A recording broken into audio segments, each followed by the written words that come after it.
Welcome back to Power CEO's Truth Behind the Business. If you're just tuning in, you want to go to NowMedia.tv, go to shows and click on Power CEOs. Why? Because the first half of today has been filled with lots of gems, all about how to hire fast, hire slow and fire fast.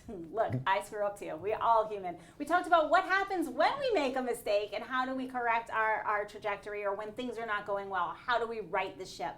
We talked all kinds of things about culture and so much more process. But now I want to shift gears a little bit, Christopher. I want to talk a little bit about, some people call it work-life integration, work-life balance. I like to call it taking care of us as the entrepreneur, because we a lot of times as high performers and entrepreneurs, we get pushed on ourselves on the back burner and then sometimes onto the floor. Yep. But the reality is if we're not taking care of ourselves personally and on the other side of things than business, then our business performance struggles. We can't make the right decision. We don't have speed of implementation. How are you able, in a growing business, in a tough industry, how are you able to have that kind of work-life balance? What does that look like for you? I've been better about it than a lot of people I know. So I more naturally lean into a really good work-life balance because I'm pretty efficient. And also, I am not a believer that the more hours at work necessarily generates the most results. And I'm probably in the minority of that, and a lot of people, and I get that. But in reality, you have only so much time. That's all you're doing, is you're deciding how to use your time. So if you have family, it's really important that they see that they're a priority. It's really important that you make your health a priority, because you are, one bad diagnosis away from work not being your priority pretty quickly. So you want to go ahead and just understand that and take care of those things right away. Secondly, any entrepreneur knows it's hard. You probably have worked harder in your life, the hardest you've ever worked working for yourself, and you've got to have some endurance for that. You really, really do. So I take all that seriously. I as you get older, it gets harder, and so I know. Oh my God! So I eat better than I ever have. I run, which I hate, but I do things efficiently to try to keep myself in good shape, because I have to show up for the people there. We have 100+ employees. I mean, it's really important to demonstrate what you believe to be true, and to balance. One of the things we really talk about is taking that free time away. If you can't take time away from work and trust that your coworkers and team have got it, that's scary. You shouldn't be the single failure point of anything. Absolutely. And so I hear this very strong, and I completely concur. We talk about this a lot. If you don't have your health, you can't make the right decisions. You're going to not be able to lead the ship. And I also agree, if you're an entrepreneur, you need to be building a business that runs without you. Yes. You need to empower your team. And so we talked a little bit about that earlier, but how is it that you're able to lead from the front? You're demonstrating this work-life balance. How do you encourage that to be built in with your team members? Because let's be real, high performers, no matter how much we tell them, they're like, oh, if I just work these extra 80 hours, it's going to happen. And we know the path to burnout. Right. We see, we can see it. We're not blind. We've been experienced through that. So how do you bring that work-life balance to your team? How does that look in your culture of your business? So for us, it's internal and external coaching. And so I'm a big believer in coaching. I'm a member strategic coach. So that's coaching for me. And then we use their program for our teams to do team coaching. And so we live what we believe there. And so I share very openly with my team. Every quarter I'm documenting where I feel like things are great, and I don't mean about just the business. I tell them about my personal life. I tell them about my wife and I are empty nesters and how we went through that, and my own health goals and things. And so I try to set the example to be open and share and say, this is important for me. I see it as important for you. I can't choose it for you, but I want to model for you how I see you grow as an individual, and I want that for you. I really, really want that for you here.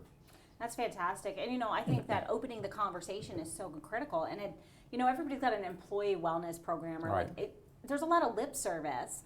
But it's a whole different ball game when you truly are leading from the front and engaging in that way. And I love that you said that you were opening up about it. And this is something that we talk about a lot on the show. And that's that we have to be vulnerable for our people and open up in order for them to open up to us. Because let's be real, if somebody's like having something happen in their personal life, it's going to impact their business performance. And we may see the business performance and make a poor decision because we haven't got that open discussion, that open dialogue. So I really like that.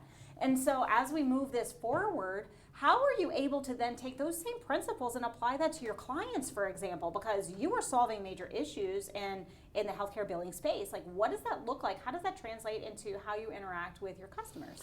You know, that's always harder. You can't control anybody. So one of the employee wellness things that I've always had a hard time with, and we have not had an official employee wellness thing, is you can't force people to do things. You just can't. You can't force somebody to go into recovery. You can't force whatever. They have to want that for themselves. So when we look at our clients and our specific clients in fire and EMS, they deal with things that are a struggle for them as people. They absolutely do. If you look at statistics, they have a high suicide rate, they have a high all kinds of things. PTSD. Yes, PTSD, thank you. They deal with things that we can't imagine. On the flip side of that, as we do things with our clients, we do a couple things. One, we try to, with the events we have, we make them fun and lighthearted because it's important to blow off steam. The other thing is, by the nature of the way that they respond, we try to be very efficient with their time as well. So if they need help, if they need information, we really want to give that to them concisely, cleanly, so they can move on, because they live in a world where they have one ear listening for tones on a radio that says, is this a me thing or is this covered by somebody else? If it's a mass casualty event, it's everybody thing. Is it, you know, if it's one incident, so it's an interesting world.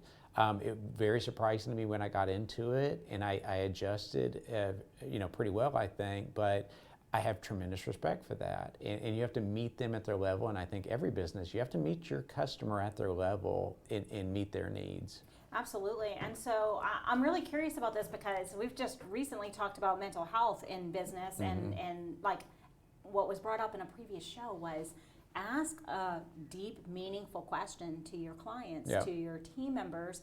That way they, you know, that encourages a kind of health check, because we have to watch out for one another. Yes. And especially with what you and your team are dealing with. Y'all are working with first responders. Yes. I mean, that is incredibly stressful. They're dealing with life and death every day, all day, putting their lives on the line. So how does that play in when you're talking? Do you ever have that conversation, or have you? And how do you approach that? Because we're in business with them. You're like a vendor to them. Yes. How do you broach that conversation if there's something glaring that is going? It does come up sometimes. So of course we don't see the patients, but we do see the medical chart. And so that has come up in the past. It can be very traumatic in its own way for an employee who goes through the documentation. It's something we're open about. It's one of the reasons that we talk as people, that we try to serve our customers internal and external. So I preach that a lot. If you're in our technology team, all your customers are internal. They are. And so you have to understand that. And you mentioned earlier, you have to be aware of the things people go through in life, and that's just through being open. It's hard to have a business relationship with somebody where you're open and you're friendly, but you also expect to be held accountable or hold them accountable. So you have to just say it. You just have to speak clearly with them.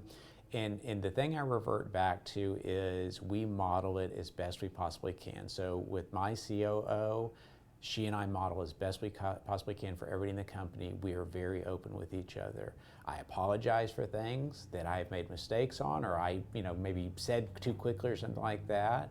I'm very open-minded to somebody who says, hey, this was received kind of, this way. I'm okay to go back and say, that wasn't what I intended at all. Rarely what I want is for everybody to whatever that thing is. I think that's the only way to be. It really is, and I think that's the only way to build culture where people feel like they're honest with me. They're open. They're going to tell me what's going on, good or bad, and they want to know what's going on, good or bad. And honestly, that's a psychologically safe space. They have to feel psychologically safe. They need to feel like they can bring to you something without fear of retaliation. And I think it's fantastic that you've created that. And for our viewers and the people who are listening today, and they're thinking about this, and they're thinking about, okay, how do I start that conversation? What does it look like to be clear and concise? Do you have a resource or something that they can maybe read a book or listen to a podcast that goes through this? Because it's partly conflict management and conversation, and then it's partly like, how do I spot the red signs that there's something underlying going on? There's a couple books I recommend. One is Chris Voss's Never Split the Difference. Great book, great guy. If you can catch any podcast he's been on, very, very helpful. The other one, for every woman, The Gift of Fear by, I can't remember his name now, it'll come to me. But that is a book around just listening to that kind of little inner voice about something's not right. I think any woman out there ought to read that, just so you bypass maybe the like, I want to be nice, and go, this isn't right. I shouldn't be in this situation. So not so much business, but again, you're people. And so if something doesn't feel right, it's okay, listen to that, and maybe speak up, and maybe have a quick, I just need to clear the air and make sure, is there something going on? Should I be concerned about something? A lot of times people say that when they realize maybe their job's at risk. It's perception. They know that something's going on. Maybe the final decision has been made. That's why we talked about, firing quickly. Is the best thing to do is just, to part ways. But it's funny, people will ask that question sometimes when they realize maybe their performance is where it needs to be. That's, again, simple perception, and then just clear communication. So Chris Voss's book is excellent. I concur with you. So I think that's an excellent thing to leave this segment on. We do have to take another brief break. Time goes by so quickly. I'm really enjoying this. But we will be right back after these messages.